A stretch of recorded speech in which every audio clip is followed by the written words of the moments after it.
pessoas dessa internet, tudo bem com vocês? Sejam bem-vindas ao meu canal. Eu me chamo Juliana Rettori e hoje eu vou continuar nossa história sobre nosso corpo cíclico. Na história de hoje eu vou falar como funciona o ciclo menstrual completo. Num outro vídeo eu já falei sobre menstruação apenas, pra gente desmistificar alguns preconceitos em relação ao sangue menstrual. Antes de começar, eu quero sugerir para vocês pegarem papel e caneta, porque o assunto de hoje é um pouquinho extenso e cheio de informações valiosas. Se você tem interesse pelo tema e está a fim de usar essas informações a seu favor para percepção de fertilidade ou qualquer outra, é bom anotar. Mas de qualquer forma, você pode revisitar esse vídeo quantas vezes quiser, ir pausando e fazendo seus esquemas, tá bom?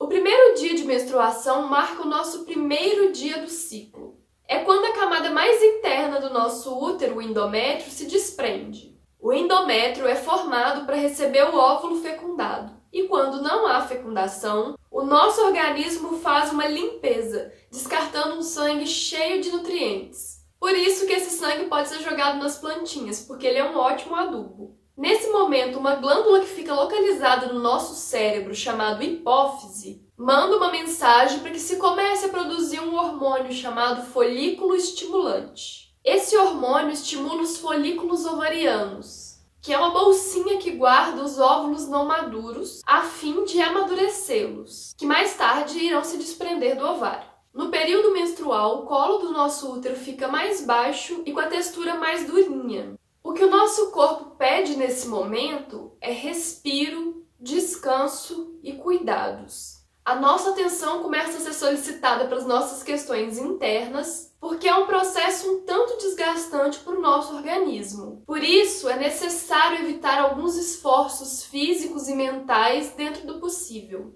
Algumas práticas são legais de fazer, como caminhadas leves, yoga, meditação e inclusive estimular alguns orgasmos. Ajuda muito nas cólicas. Uma dieta equilibrada, com menos açúcares e gorduras, é importante para a nossa vida de forma geral. Mas mais importante ainda é retirar esses alimentos no nosso período menstrual. Eu sei que a gente fica com vontade de comer doces e gorduras, mas uma dieta mais equilibrada nesse momento nos ajuda muito. Alguns alimentos podem nos ajudar com as cólicas e com todo aquele peso que a gente sente nesse período. Alguns desses alimentos que nos ajudam são alimentos ricos em potássio, como banana, pera, repolho e amêndoas. Também nos ajuda alimentos ricos em ferro, como legumes de uma forma geral e feijões. Alimentos com vitamina A, como cenoura, abóbora, cebola, espinafre, alho, azeite, limão.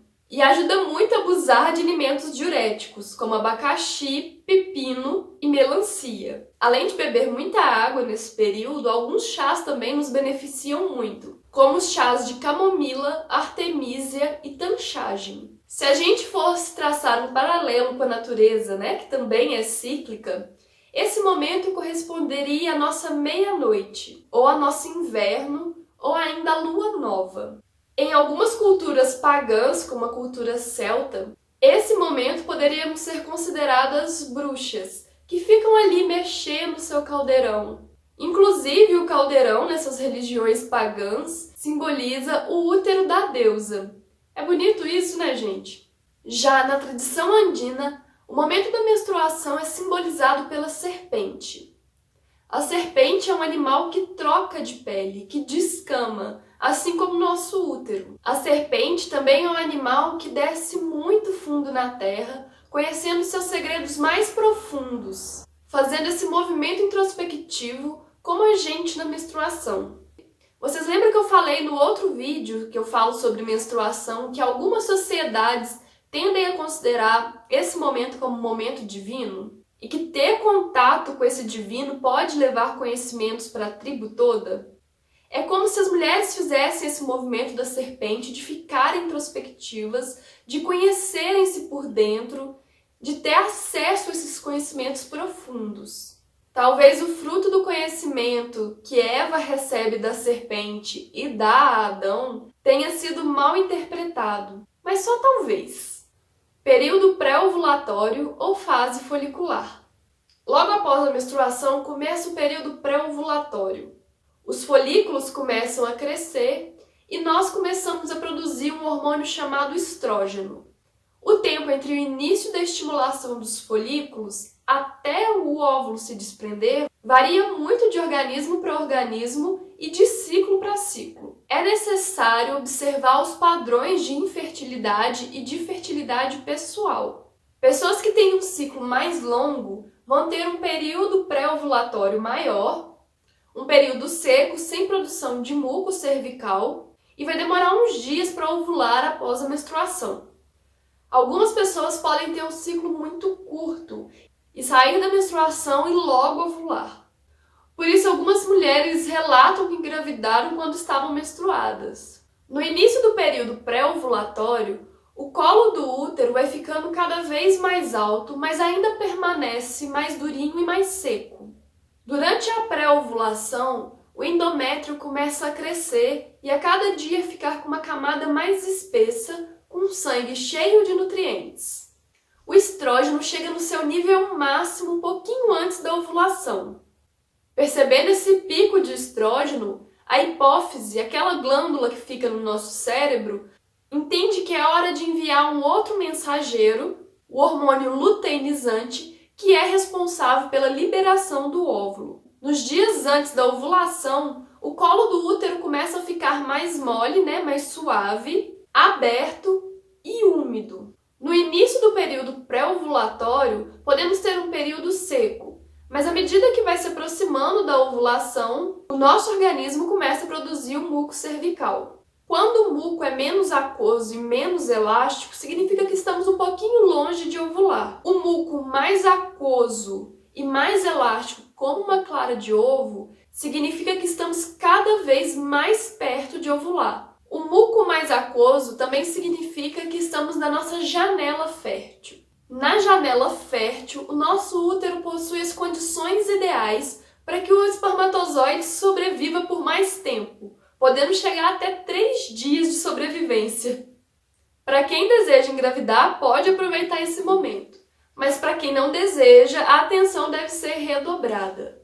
Informe ao seu companheiro, no caso de mulheres heterossexuais, para que ele te ajude no processo de não engravidar, porque a responsabilidade também é dele. Afinal de contas, nós não engravidamos sozinhas, E os meninos que estão assistindo isso têm que dividir a responsabilidade, sim. O período pré-ovulatório ou fase folicular é nossa primavera particular.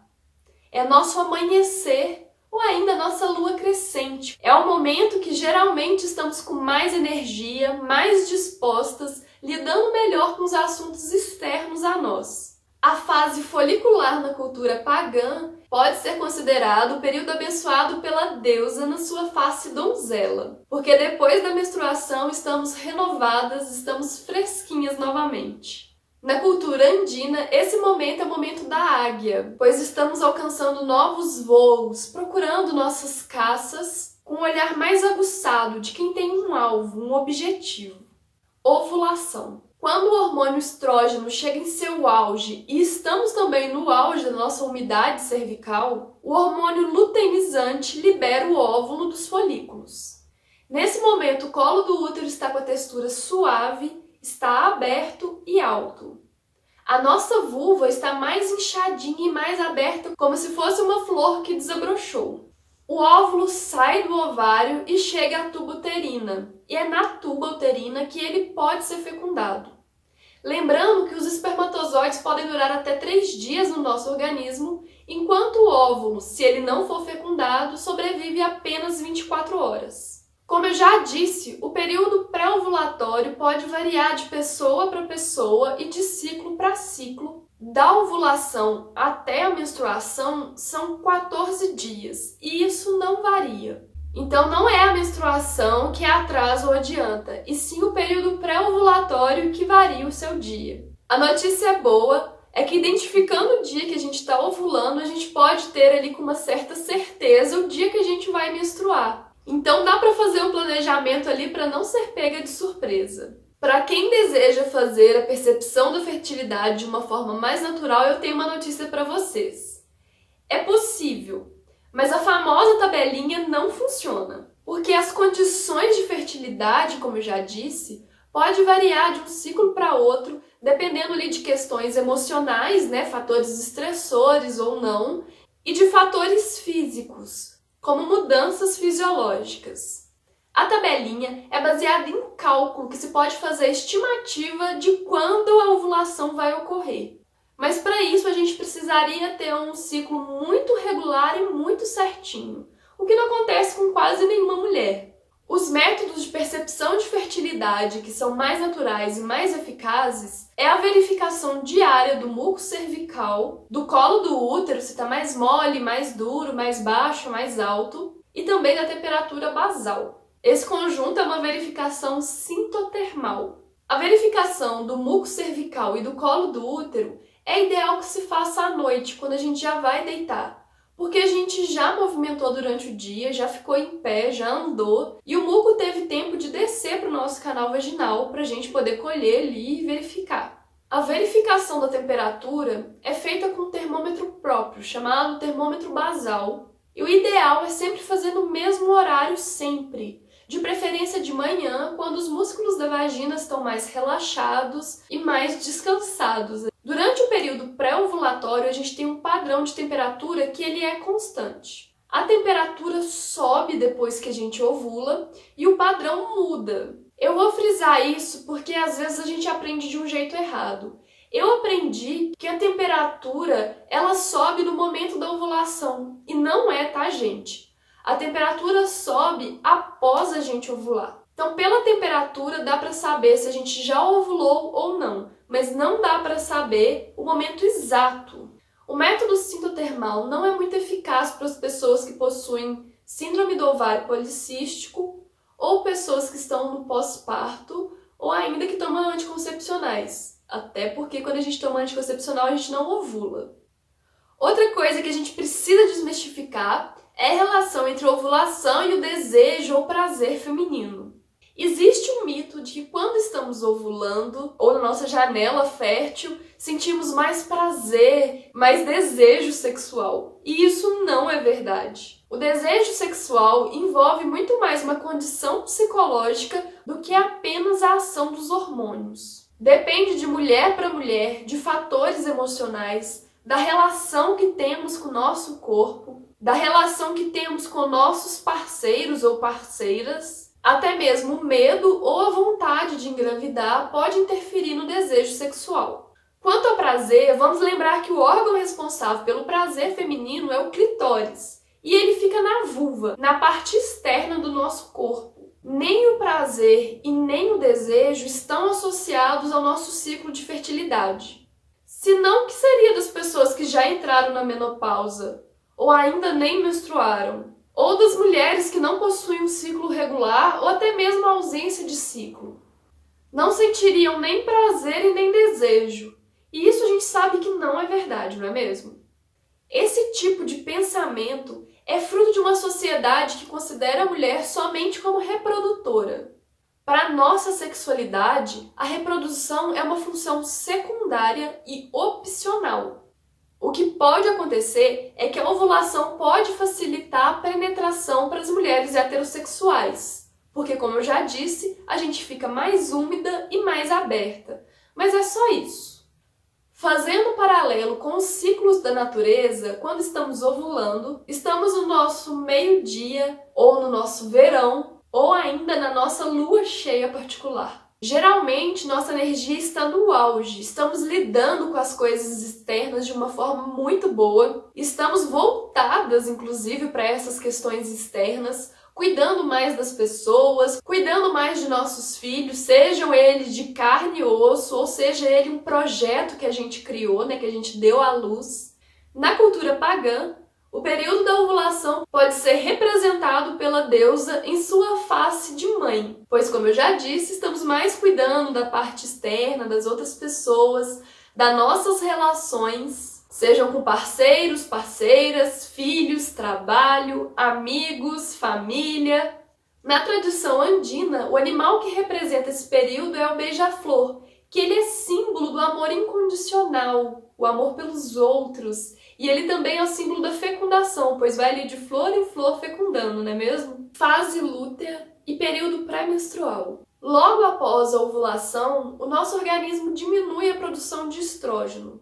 Continua produzindo, só que em menor quantidade ali por todo o período até a menstruação. O folículo vazio agora se chama corpo lúteo. E o corpo lúteo é responsável por enviar uma mensagem ao nosso organismo que começa a produzir um hormônio chamado progesterona. Progesterona significa pró-gravidez.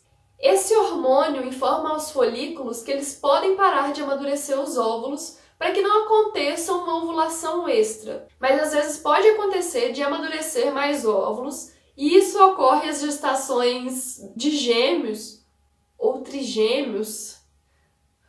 A progesterona também faz com que o endométrio fique com as condições ideais para fixar o óvulo fecundado no útero, se tornando mais granular e mais rico em vasos sanguíneos.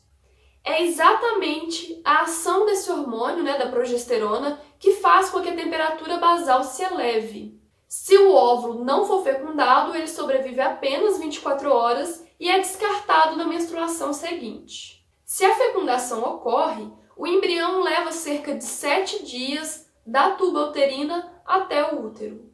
O processo de fixação do embrião na parede uterina se chama nidação. Se há nidação, o nosso útero envia um hormônio chamado HCG. Quem já fez teste de gravidez sabe que é esse hormônio que medimos para saber se engravidamos ou não. E é por isso que tem que esperar uns 15 dias para que ele seja medido satisfatoriamente. Porque leva 7 dias da tuba uterina até o útero e ali mais uns 7 dias para o corpo entender que tem esse hormônio agindo. O HCG é responsável por informar nosso organismo de que o endométrio deve permanecer, que não deve ser descamado para que sustente a vida do embrião que vai se tornar feto. Se não há fecundação ou se não há nidação, não temos o hormônio HCG e o nosso corpo vai expelir o endométrio que não é mais útil. Depois da ovulação, o muco cervical vai ficando cada vez mais seco até que a gente pare de produzir. O período pós-ovulatório é um período infértil e seco para nós. Essa fase pós-ovulatória e pré-menstrual pode ser comparada com a lua minguante, ou o nosso pôr do sol, ou ainda nosso outono particular.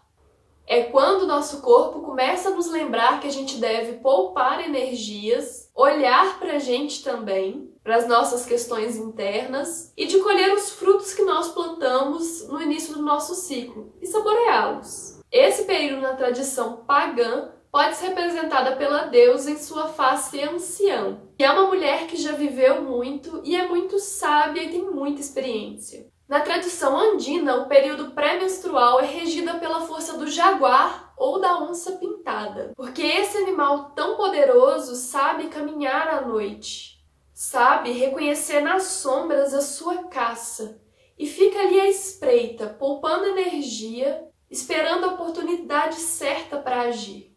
Como a pré-menstruação é nosso anoitecer, é útil ter olhos de onça.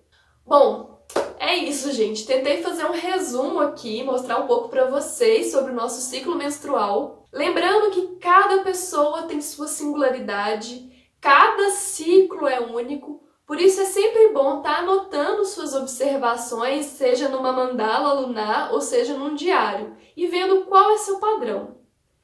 É importante também anotar não só os aspectos físicos, mas os aspectos emocionais. Vendo como é que você se sente a cada fase, do ciclo. Anotar não só o que você está sentindo, mas como você está sentindo, o que te fez sentir aquilo.